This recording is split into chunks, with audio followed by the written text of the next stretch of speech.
And so there are really two extreme ideas of grace that are being taught in the church today. There is the old religious idea of grace, and there is this new age, watered down version of grace. Are y'all with me? We've got that old, outdated religious idea of grace that says that you have to do good works. You have to perform to be able to be a recipient of God's grace. And there is, we'll get into it. I don't want to rush this thing. I don't want to rush it, because that was what got us through and to, where we are. But then there is this new age watered down version that says there is no accountability, and you can do whatever you want without consequence. And I don't know what planet you live on, but there is nothing that you can do that does not have consequence, whether good or bad, to your actions and your decisions. So we understand, but we understand that it is not watered down to the point that there is no accountability, that there is, no consequence, because there is. And so what I've discovered about grace, the truth is that grace is messy. It is really, really, really messy when we look at it. And I want to show that to you today. But there are different types of dispensations of grace. There are different types of grace. There are different ways that God releases his grace. And I want to first talk about the different dispensations of grace, and then I want to talk about the messiness of grace. Is that okay? So we're going to talk about the dispensation of grace first, and then we're going to talk about the messiness. So there are two types of dispensations of grace. We have a general grace, and thank God we have amazing grace. See, general grace is that grace that we all share. It is a corporate grace. It's like a blanket of grace that God gives to everyone. It is that grace that we are born into. For example, we all of us, all of our bodies have this ability to heal itself from minor wounds and scrapes and cuts. So when you get a scrape or a cut, God has created this process in the body called coagulation, which makes the blood clot. And what happens is that if you got cut and the blood didn't clot through coagulation, then you would just bleed and bleed and bleed and bleed, and it wouldn't stop. So that's general grace that God gives to everyone, that allows us to all experience just the general grace that God has extended to us all. It's the same with emotional hurt. When you lose someone who's very close to you and very dear to you, when you experience a devastating heartbreak or a breakup, God's general grace causes those tears to eventually stop and those wounds to eventually heal. So death is also another general grace. Most of us probably don't think about it like that, but there is grace in death, that we don't have to suffer forever, that we don't have to experience pain forever, that we don't grow old and get decrepit and feeble and have to stay in that state forever. So death stops the suffering. And so that's a grace that God has given us all. And so general grace relieves us from endless suffering and a state of misery, frailness, or decrepitness, and allowing us to die. Now, amazing grace is specific to salvation. It is the grace that saves us. Amen. Amazing grace. So there's the dispensation and the general grace, types of dispensation of grace, just that general grace that we all experience. But amazing grace, everyone doesn't experience that unless they put themselves in a position to receive God's amazing grace. It is the grace that pulled Joseph out of the pit. Come on. That was amazing grace. Wasn't that amazing that his brothers had plotted to kill him, threw him in a deep, dark ditch? Nobody else knew that he was in there but his brothers. But amazing grace pulled him out of it. Amazing grace is what shut the mouths of the lions while Daniel was in the lion's den. Wasn't that amazing? It was amazing to me that Daniel could lay down and go to sleep in a den of lions. Oh my God. Some of us can't even sleep through storms. But it's amazing grace that preserved and protected the Hebrew boys in the fiery furnace. See, that's amazing grace. That general grace, it wouldn't have brought them through that. So God says, I have to put a little supernatural on the grace so that it can cover you, so that it can protect you, so that it can save you. So the song Amazing Grace is not just some good song that we sing, but there is some theology in it, because amazing grace, it'll save you from any situation. It'll pull you out of any situation. It'll protect you, just like Shadrach, Meshach, and Abednego. Even to the point, amazing grace is so amazing that it'll bring you out of the fire and you won't even smell like smoke. Oh, I wish I had one witness. See, some of y'all don't look like what you've been through, and it is not because of how strong you were. It is not because of how good you were. You don't look like what you've been through because it was God's amazing grace. And when you tell your story and you tell people what you've been through, they say, I can't believe that. You don't look like what you've been through, because that's God's amazing grace. So saving grace, amazing grace, will pull you out of dark situations. It'll protect you in dangerous circumstances. It will bring you through the fire. So now let's talk about this messy grace.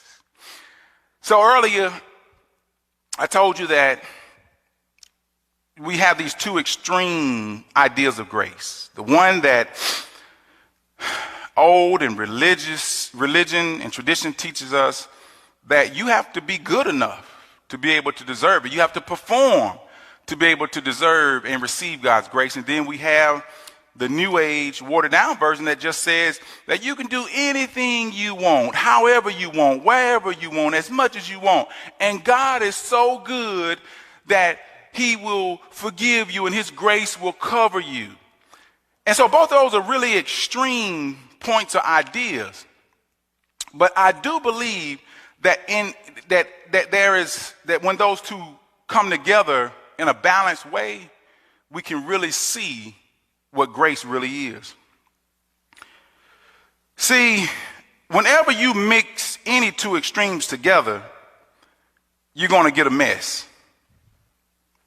Anytime you mix two extremes together, you get a mess. When two people or two groups of people with opposing beliefs or ideas believe their way is right, it creates a mess. Are y'all with me? If you and I had two opposing ideas and we both believe that we're right, and I'm fully persuaded and I'm not going to bend on my position, you're fully persuaded you're not going to bend on your position, then we're going to have a mess. Because you can't let go of your ideology and I can't let go of mine. And so it's seen with Democrats and Republicans. We see political messes all the time. It's seen in some of my background. I'm not going to give y'all too much of it, but I come from some gang activity. And two of the biggest gangs, Crips and Bloods, they have opposing beliefs. And so it creates mess. Christians and Muslims, two opposing ideas. And it can get messy sometimes if you don't know how to balance that out and be able to minister to people who don't agree with what you agree with or don't believe what you believe. It can get messy. We also have the ongoing, longest probably fight that has ever been going on, and that's between Israel and Palestine. Been going on since biblical days. And it's messy. And so, messy grace is a mixture of both extreme ideas about grace. And I believe that when we talk about messy grace, it is a combination of both extreme ideas. So there's a bit of truth in both ideas about grace. But whenever you are blinded by your own point of view, you will never see the opposing person's point of view. See, sometimes grace even gets messy with us and God, because we have our idea of what his grace is, and he has the truth about what his grace is. We believe that his grace should come through on time because, again, if that religious mindset is there, God, I've been good. God, I did this. God, I've been going to church. God, I've been giving faithfully. God, I've been serving. Why haven't you shown up yet? I don't feel you. I don't see you. What's going on? And so it can get messy right there, because then we'll begin to lose faith based on our perception of how we think God's grace should be extended to us. Is there anybody in here that has ever been through that, where you look at your life and you start trying, and as believers, it's just something we just naturally do, because we've been taught for a long time that if you know, and sometimes a little off balance, but if you do good, then good things are going to happen to you. And that is true, but it's not on your time, and it's not always how you plan it to be in your mind. See, God can come in ways that you don't even know that he's come. God can be working situations out in different ways and you not even realize it. But the truth about grace, it is messy. And when I think about messy grace, there were three people that immediately came to my mind. There's Noah, there's Peter, really four people. I'll say the thieves on the cross, but one thief in particular. And today I want to talk about Noah, because I think that it is one of the most beautiful illustrations of messy grace. May not get to Peter and it may not get to the thief on the cross, but good Lord, these are some awesome examples. And so if you would turn with me to Genesis chapter 6, verse 7 through 8, we're going to look at verse 7 through 8 and verses 17 through 18.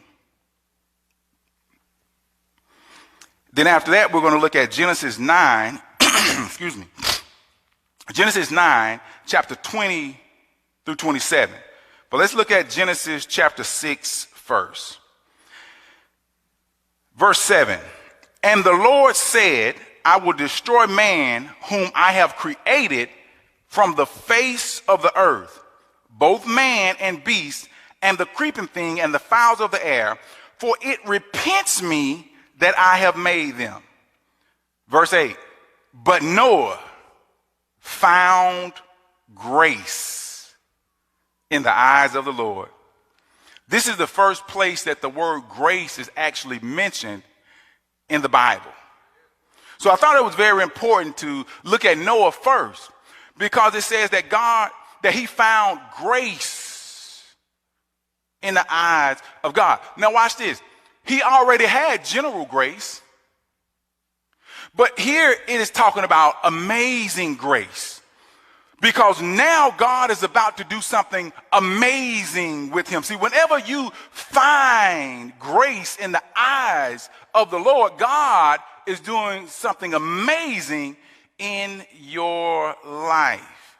And so that word grace there also means favor and goodwill, because he had found favor with God, because God said, I choose you to be the recipient of my amazing grace. Verse 17, if you go down, it says, and behold, even I do bring a flood of waters upon the earth to destroy all flesh, wherein is the breath of life from under heaven, and everything that is in the earth shall die. Verse 18, but with you.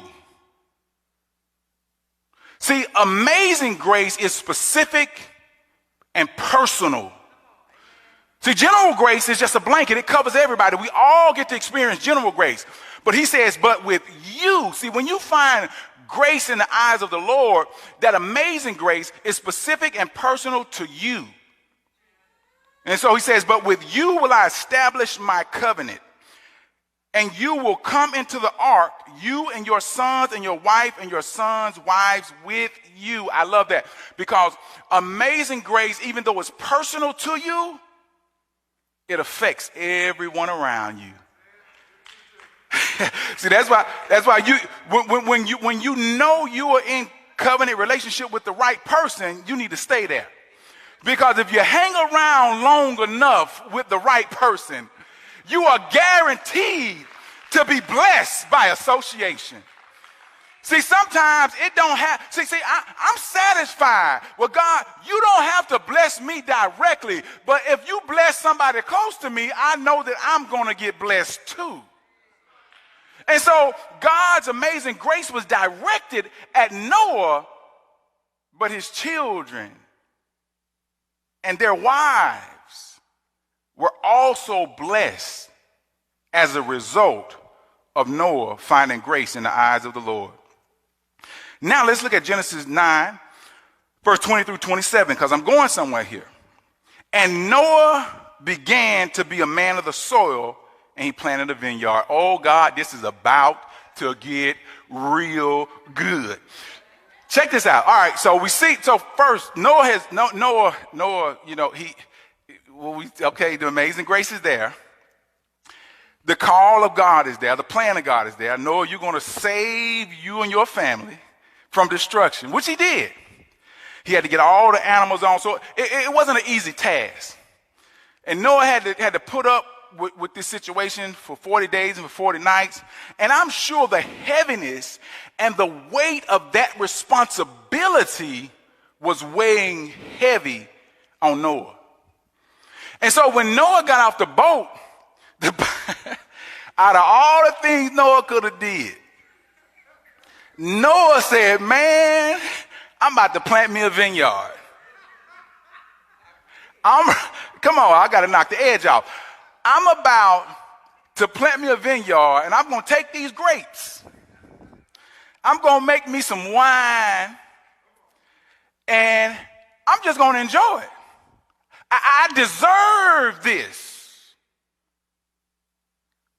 I'm going to do it within the privacy of my own home, to myself, chilling by myself, just me and God. We're going to have a drink.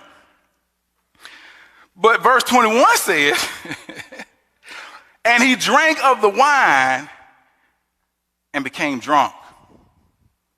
And he lay naked, uncovered, inside his tent.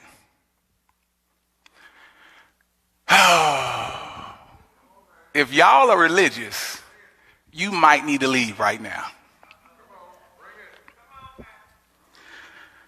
Noah said, look, I'm not telling my wife, I'm not telling my sons, I'm not telling my sons' wives, my daughter-in-law, I'm not telling them nothing.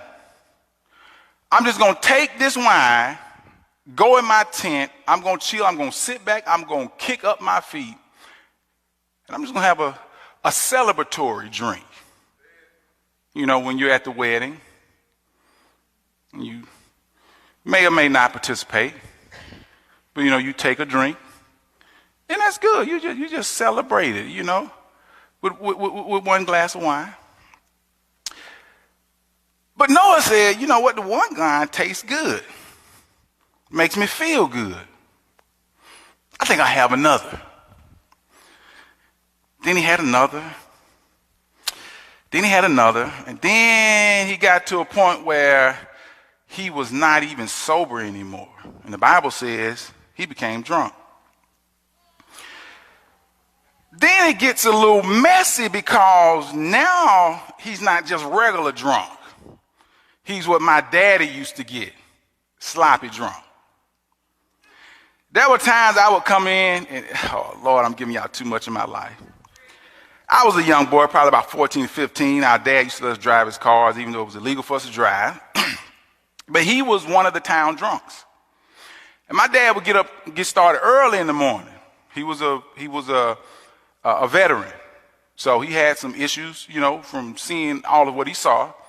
And it just took over his life. It just consumed him. And so drinking was his way of coping with it. My dad was a great guy. He was great when he was sober. He was a good guy when he was a funny guy when he was drunk. But he was a great dad when he was sober.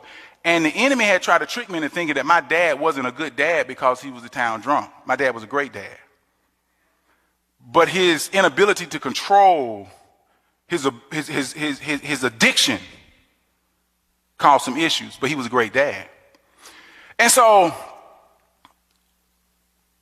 I believe that the issue with Noah wasn't him drinking. It was him getting drunk. And I'm going to show you what I'm talking about. It got really messy when he fell asleep uncovered and naked to where he wasn't even aware or in control of his surroundings. And that's a dangerous place to be, whether you saved or not saved. To be in a place where you are not sober-minded, where you are not in control and aware of what's going on around you, and you can not only be taken advantage of, but anything can happen to you or those who you are supposed to be protecting.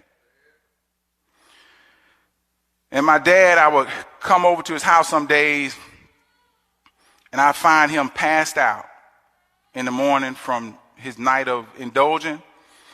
And he would be, oh Lord, I can't say that. I just say this, that his clothes were soiled with urination. And that was troubling because that was other than that, that was the part I didn't like to see, because watch this, it was messy. It was messy. And so Noah was in that same predicament where it had begun to get messy. And I want to show you something here because I may have time to get to this. But if you look at verse 21, it says, and he drank of the wine and became drunk, and he lay naked, uncovered inside his tent. Can everybody just say this with me? His tent. We may get back to that. So Noah's issue wasn't drinking, it was getting drunk. Many times it's not a matter of what you do, it's how you do it and how much of it you do. See, too much of anything is not good for you, because you have people who will point the finger at somebody who drinks too much and they eat too much. Oh, he didn't go there. You can't compare drinking to eating. Well, yes, I can. Because the same way that drinking will corrode your liver, eating the wrong food and too much of it will cause diabetes, hypertension, high blood pressure, and all kind of other ailments in your body. Am I in the right place? I thought I was. And so Noah wasn't getting drunk every night. This is the only account in the Bible that says Noah got drunk. And if we look at it from that point of view, Noah got drunk once. But there are consequences even to getting drunk once. See, I had a life before I was called to preach. And in that life, that same addiction to alcohol was trying to create a generational curse. And I'm still fighting today to make sure that it doesn't keep running through my family. To be totally transparent, I'm going somewhere here with this now, because when I give you this, you got to stay with me. When I got saved, my wife can testify to this. I did not touch alcohol for probably over 15 to 20 years. See, because what you don't have control over has control over you. And my personal covenant with God required that I stay away from alcohol. Now, does that mean that everyone had to stay away from alcohol? Nope. There are certain foods I have to stay away from because diabetes runs in the family. And so I'm still battling with trying not to eat too much sweets because those milkshakes be calling my name. Oh, that Oreo milkshake from Chick-fil-A with that whipped cream. Oh, don't do it to me. I've gotten to the point where I can't even bring sweets home. Because if I do, man, I'll be trying to go to bed, Pastor Reggie, and I can hear it in the kitchen. The Nutty Buddy is calling you. Come get me. Those sweets, those Fruit Loops are calling me. Come get me. Just eat one bowl. Then I eat 2 bowls. You see what I'm saying? So I have to just keep it out of the house. Tell my wife, don't bring that stuff here. And so my point is this. You have to know your covenant with God.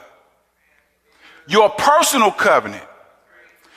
Because I used to look at everybody as black and white.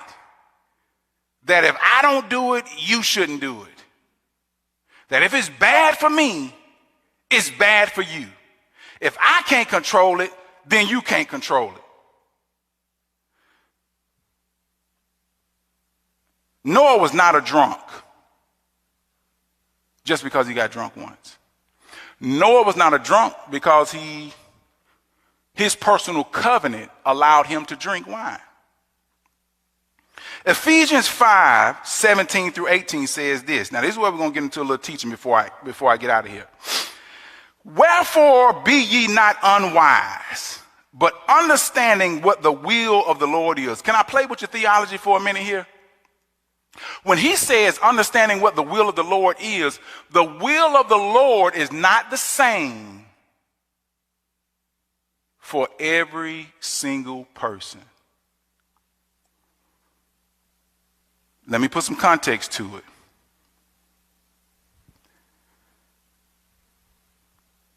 When I first got saved, it was God's will that I did not drink. So I completely stopped. Now that could have been someone who's more mature, who knows their limits, who knows the boundaries, who can control their drinking. But I couldn't. So God's will for me was that I do not drink. But that didn't mean I had to judge everybody else who did it, because that's wrong. Because even though we're talking about drinking, there are some other things. See, drinking is one of those things that we can see. It's visible. You can point it out and you can say, aha, yeah, look at you calling yourself a Christian and you drinking. You know, you got some folk that'll call you out. You don't supposed to be drinking. Man, I had a man tell me one time I couldn't wear no designer shoes. Man, you don't get out of here. If I can afford it, I can wear it. You putting your projections of your false understanding of who God is on me. Why? You don't even know how I got the shoes. What if I didn't pay for them? What if they was a gift? Do I just leave them in the closet? I'm going to tell you, man, church folks are funny people. Yeah, we'll judge other people and look past our own stuff. But according to the Bible, he says, wherefore you be not unwise. He said, you got to use wisdom. You got to understand what the will of the Lord is. And be not drunk with wine wherein is excess. That's to those of you who have the liberty to drink. Oh, it's liberty to drink. We're going to get there. Some of y'all don't even need to look at it. Because the Bible said it's like a snake. That thing will bite you and then that venom will start getting loose. And so some of you don't even touch it at all. You knowing what the will of the Lord is for your life. And not just yours, I'm going to show you for others as well. But he said, if you do have the liberty, if that is a provision in your covenant with God and God can trust you to do it, to manage it, to control it, to use wisdom, know your boundaries and your limits, and he said, just don't do it in excess. But be filled with the Spirit. Because now we're going back to that soberness of mind. It's God's desire that we all have a sober mind. And if you're drinking to get drunk, then you shouldn't even drink anyway. If your sole purpose is, I'm going to drink because I want the feeling.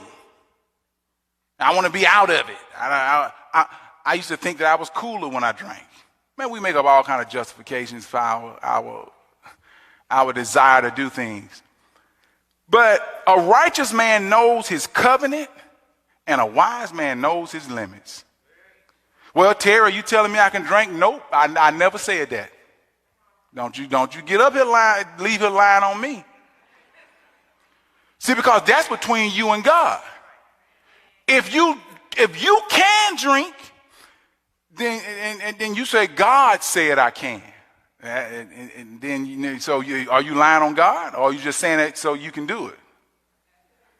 But watch this. I can't judge you if you do, and you can't control it, and God is okay with it because he knows he can trust you with it. A wise man knows his limit. 1 Corinthians 6:12.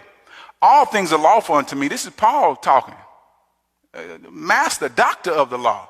He says, all things are lawful unto me, but all things are not expedient. Even though they may be lawful for me to do, it may not be beneficial or good for me. That goes back to like I was saying about food.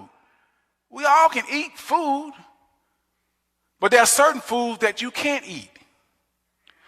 And in this day and time, they were not supposed to eat meats that were offered to idols. So that's just like, I'm just going to try to make just a quick example. If I hadn't, well, not in here, but if we were out somewhere and there was some devil worshipers and they were cooking barbecue. And you roll up like, man, that barbecue smells real good.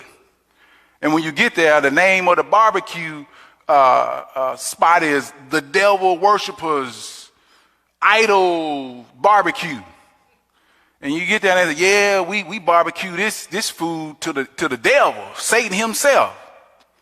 But it smells good, it looks good, and it tastes good.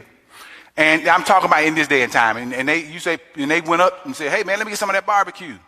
Oh, you're a Christian, you're a believer, you're not supposed to be eating this devil barbecue. And then if you eat it, then that was unlawful. But the chicken didn't do nothing wrong.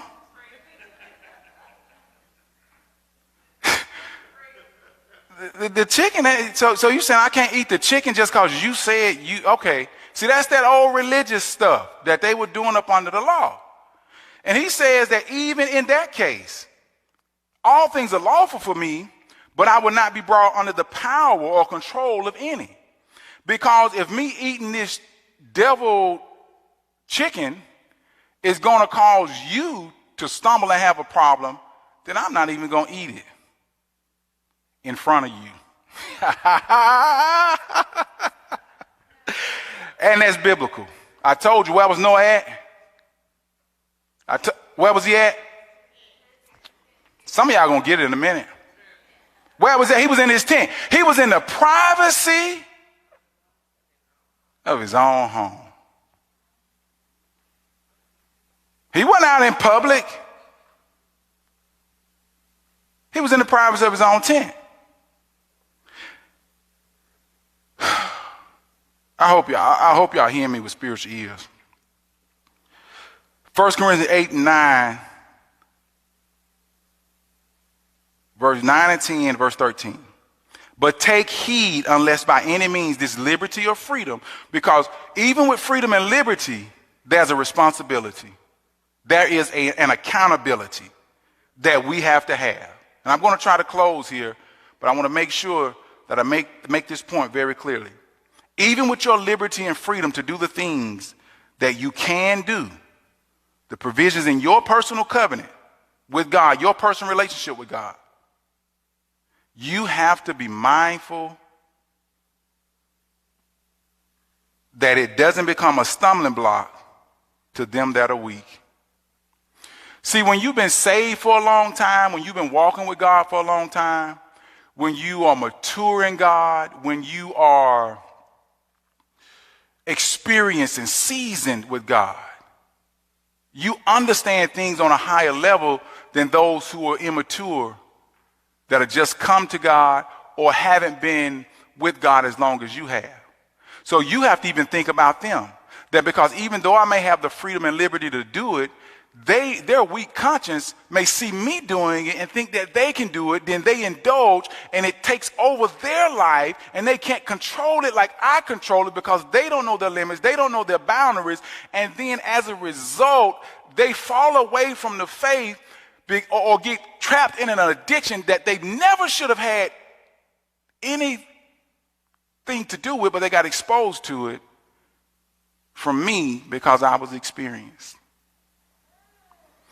Verse 10, for if any man see you who has knowledge sit at meat, eating that devil barbecue, will not the conscience of him who is weak be emboldened to eat those things which are offered to idols?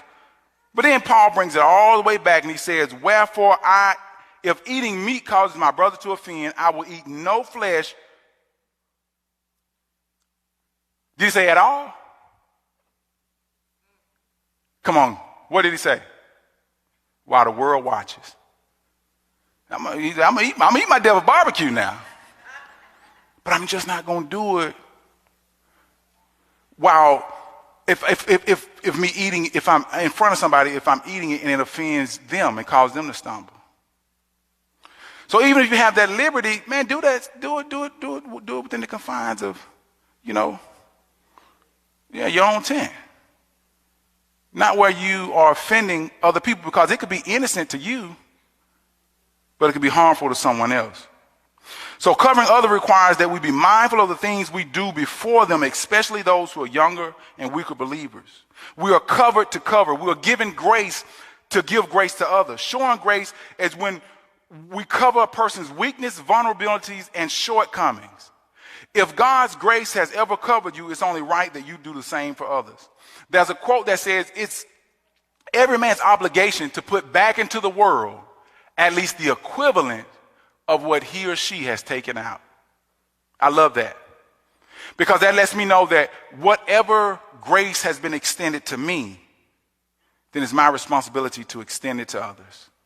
Whatever good that has been done to me, is my responsibility to do the same for others. When someone looks out for me, I have to look out for someone else. When someone blesses me, I have to bless someone else. Do you see what I'm saying? He said it's only right, and that's scriptural. Pastor Reggie, how much time do I have? Because I don't want to go overboard here, because I can go ahead and land the plane and I can stop pouring.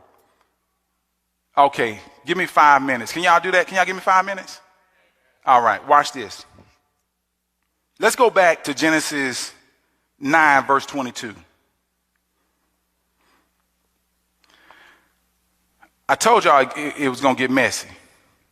And Ham, the father of Canaan, this was the youngest son, saw the nakedness of his father and told his two brothers without.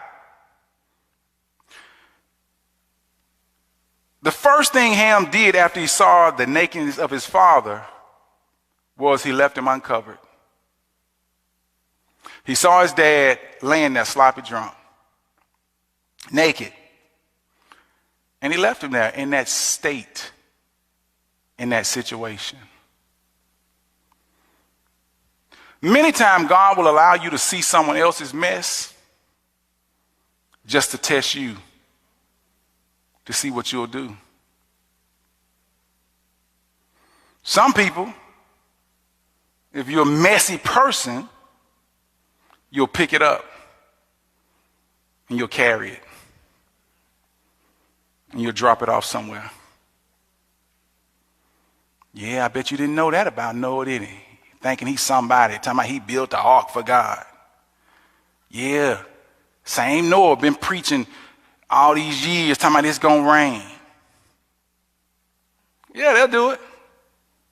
Messy, just messy. But then,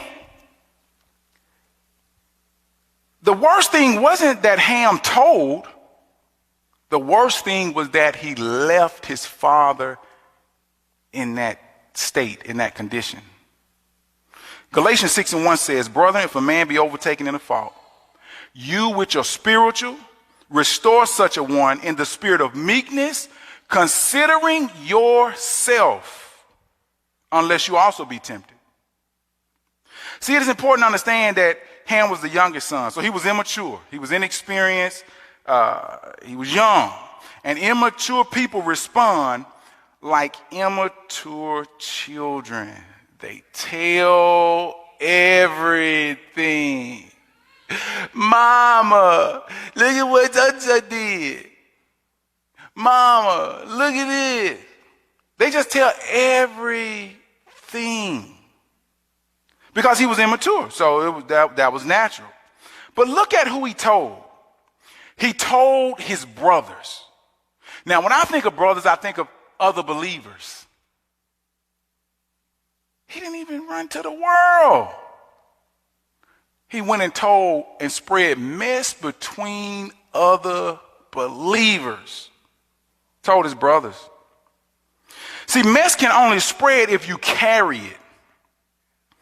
It's like germs. It's like a fire that spreads. And some people are, you're contagious.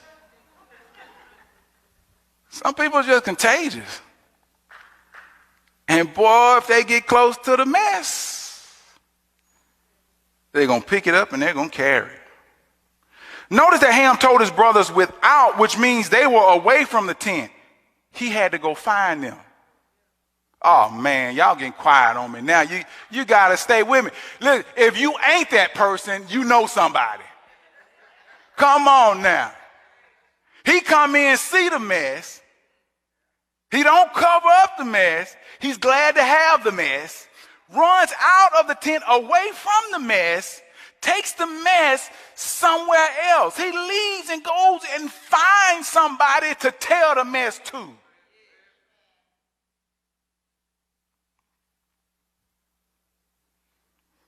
But Shem and Japheth were somewhere minding their own business.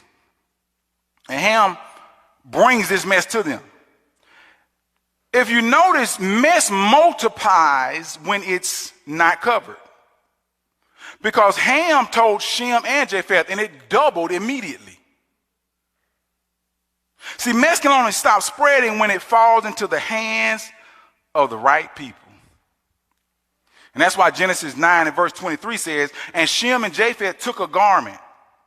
Oh, Lord, I wish I would have brought a blanket with me because I could have really made this illustration beautiful today.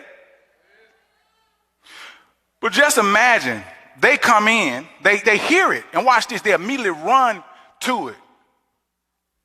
Not to see it and laugh at it and see if it's true, but they take his word. And so immediately they take a garment and they laid it upon both of their shoulders. They were standing beside each other. And they walked in the tent backwards. And they didn't look at their father, but they laid the blanket over him while not looking at him. Because even though he's in a mess, I don't even want to see it. Because it's none of my business. I just want to see him covered. I just don't want to let anybody else to see his mess. I'm not concerned about seeing whether it's true or not. I just want to cover him to make sure that no one else sees him like this, because I love him too much, I respect him too much, I honor him too much, and if it was me in the situation, I would want someone to do the same thing for me. Cover me. Don't talk about me. Don't take my mess to, see, that's what grace is. They put grace on their shoulders, and the shoulder represents relationship. That's why the Ark of the Covenant was carried on the shoulders of the priest, because it represented relationship. And when you're in relationship with someone, you don't mind carrying their burden. It now becomes my responsibility, because if I was in the situation, I would want you to do the same thing for me. I would want you to cover me. I would want you to extend grace to me. And the same grace that their father had extended to them, they said, oh, thank you for this opportunity for me now to extend that same grace to you. We're not going to blame. We're not going to judge our younger brother. He just did what he did. We're going to pray for him. We're going to teach him from this situation, but we'll deal with that later. The most important thing right now is that we make sure that grace is extended. The amazing grace that covers, the amazing grace that saves, because I don't like to see my father in this situation.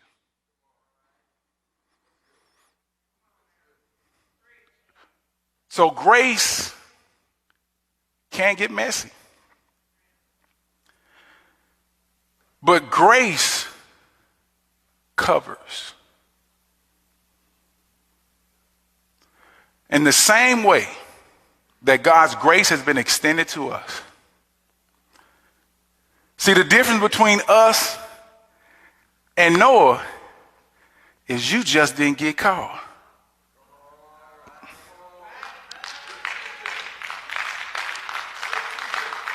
Yeah, see, there's some things that we've all done, but we just didn't get caught.